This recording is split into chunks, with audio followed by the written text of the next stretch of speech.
Hoy presentamos análisis termodinámico de la solubilidad y calor de la disolución de sustancias de interés farmacéutico en función de la temperatura. ¿Qué es la solubilidad? La solubilidad es la capacidad máxima de un soluto para disolverse en un solvente a temperatura determinada. Cuando la disolución de un sólido es endotérmica, el aumento de la temperatura favorece la disolución de más soluto. Si es exotérmica, el aumento de la temperatura puede reducir la solubilidad. Este comportamiento se explica cuantitativamente mediante la ecuación de Van Gogh, herramienta fundamental de la termodinámica química que permite relacionar la variación del equilibrio con la temperatura. Con aplicaciones directas en la industria farmacéutica, el ácido acetil salicílico, aspirina, es un modelo de estudio relevante, pues su baja solubilidad puede afectar significativamente la velocidad de la absorción de un fármaco en el organismo. Dentro de ello tenemos dos objetivos.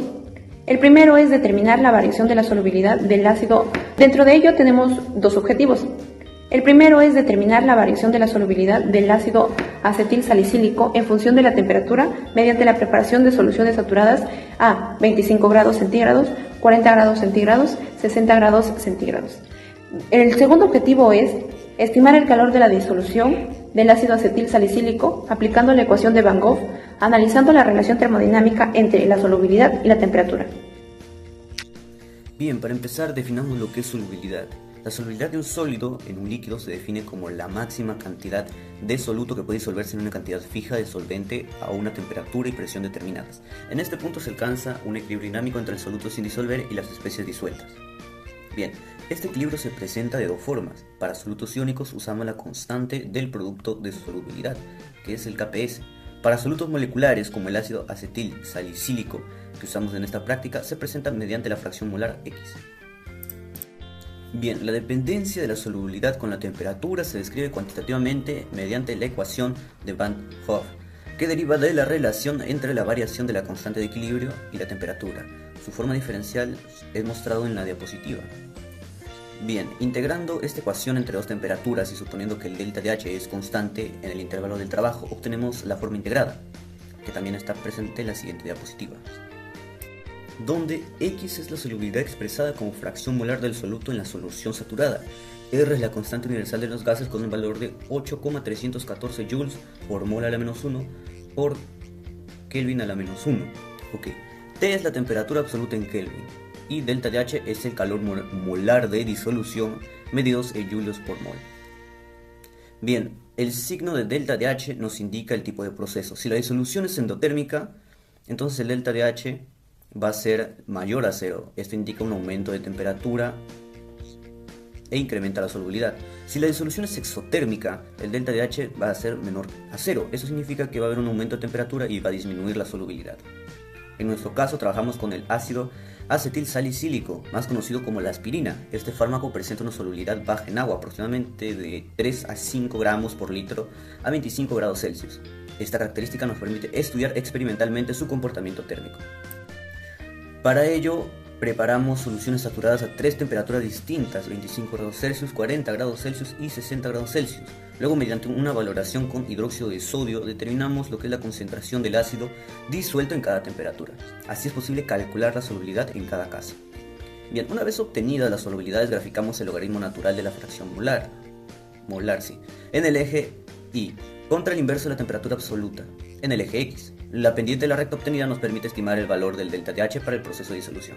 Este valor del delta de H ofrece información clave para la formulación, la estabilidad y la biodisponibilidad de los fármacos, como mencionamos al inicio de la práctica.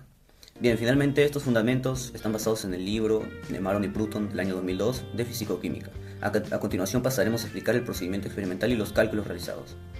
Materiales e instrumentos que utilizamos fueron la bureta, la propipeta, la pipeta, el termómetro, el hidróxido de sodio, la balanza analítica, la cocina eléctrica. También se utilizó el indicador, la fenolftaleína, la aspirina o también el ácido, también conocido como ácido acetilsalicílico. Y también se utilizó el hidróxido de sodio. Ahora continuamos con el procedimiento experimental, el cual consiste en pesar 500 miligramos de ácido acetilsalicílico, que es la aspirina, para luego preparar una solución saturada de aspirina en 100 mililitros de agua destilada a temperatura ambiente. Luego se va a filtrar la solución de aspirina y se va a transferir 10 mililitros de la solución filtrada a un matraz cónico usando un papel filtro y un embudo, para poder añadir 2 a 3 gotas de solución indicadora. En este caso se usó la fenolftaleína. Seguidamente se va a titular cuidadosamente con el hidróxido de sodio. Entonces vamos a registrar el volumen del hidróxido de sodio que se utilizó y vamos a repetir el procedimiento 2 veces a 40 y 60 grados centígrados, utilizando el baño María de 10 a 15 minutos aproximadamente. Pasamos a los cálculos y los resultados obtenidos. Para determinar la concentración de aspirina realizamos una titulación con hidróxido de sodio a 0,5 molar. Aplicaremos la relación de la concentración de la aspirina por el volumen de la aspirina en solución igualado a la concentración de hidróxido de sodio por el volumen de hidróxido de sodio en la solución. Realizamos la titulación en 3 frascos en diferentes temperaturas. La primera temperatura fue a temperatura ambiente, 23 grados Celsius, equivalente a 296,15 grados Kelvin, en la cual se gastó 5,6 mililitros de hidróxido de sodio, y reemplazando la fórmula vamos a obtener 0,28 moles por litro.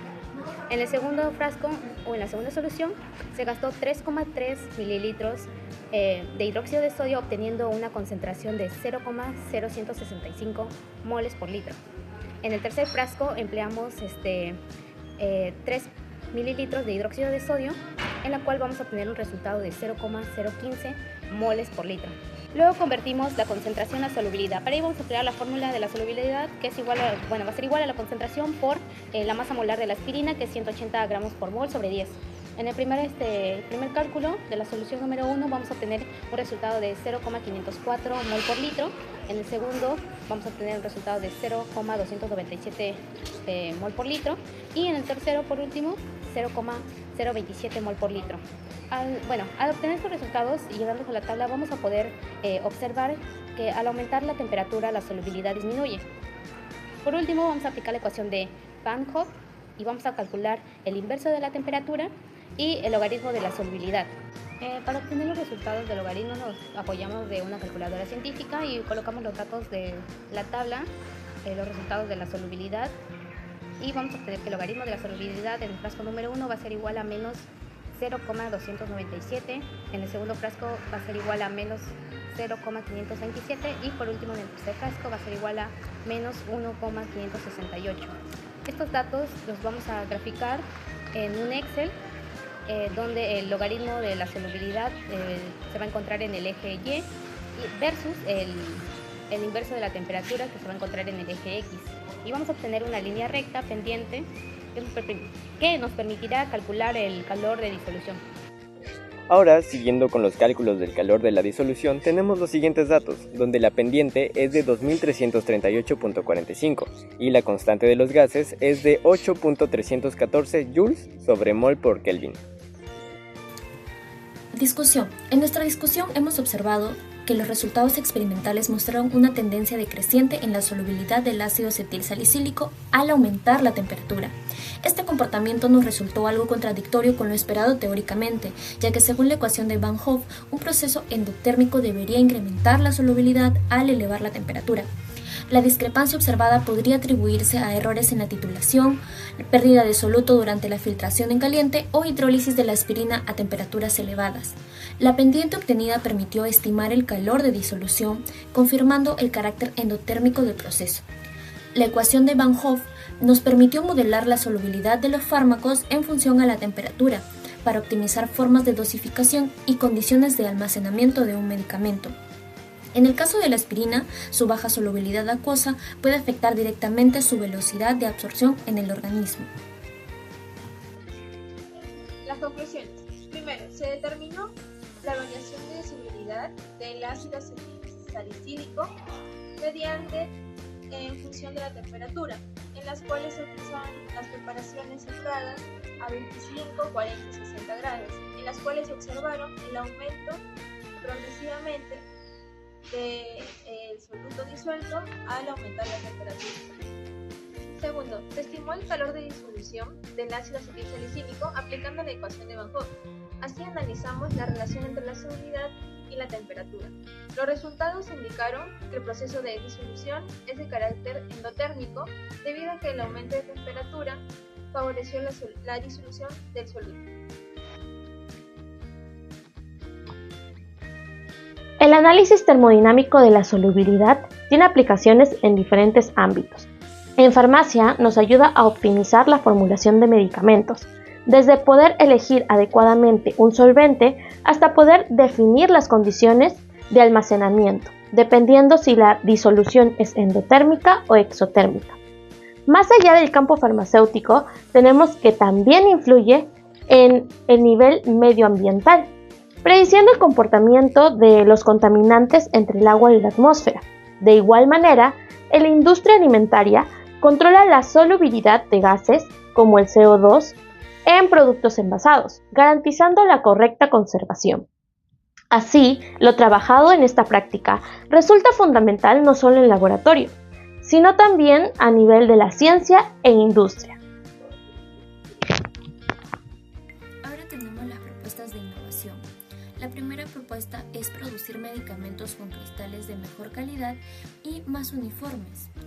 Durante la fabricación de muchos medicamentos, el fármaco puede pasar por procesos que deforman los cristales del principio activo.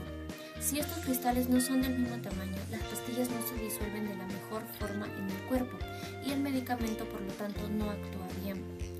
Conociéndose cómo cambia la solubilidad de un fármaco con la temperatura, se puede controlar este proceso de formación de cristales de manera más precisa y así garantizar que la pastilla tenga la mejor calidad y efectividad. La segunda propuesta es predecir cómo se absorbe un medicamento en el cuerpo. Sabiendo cómo se disuelve el fármaco a diferentes temperaturas, es posible estimar cómo se va a comportar dentro del estómago e intestino delgado, sin necesidad de hacer tantas pruebas costosas. Esto ayudaría a mejorar medicamentos existentes y desarrollar nuevos tratamientos de forma más rápida y económica, beneficiando a pacientes que en verdad lo necesitan. Tenemos la 3, que es detectar rápidamente si un medicamento es puro y de buena calidad. Si se conoce con exactitud cómo se disuelve el fármaco a cierta temperatura, cualquier diferencia en ese comportamiento puede indicar que el medicamento tiene impurezas o fue mal fabricado. Por lo tanto, esto va a permitir crear una prueba de control de calidad simple y rápida, además también accesible, y puede ser aplicable a cualquier medicamento durante la producción antes de que llegue al paciente. Y tenemos la cuarta propuesta, que es fabricar medicamentos usando sustancias menos dañinas para el ambiente. Sabemos que actualmente muchos fármacos fabrican con líquidos químicos que son muy contaminantes y corrosivos con el medio ambiente. Se puede aplicar esta misma metodología con combinaciones de líquidos más seguros y naturales. Se puede encontrar la mezcla ideal para fabricar y así purificar medicamentos sin recurrir a sustancias tóxicas, haciéndose el proceso más seguro para los trabajadores y más amigable también para el medio ambiente.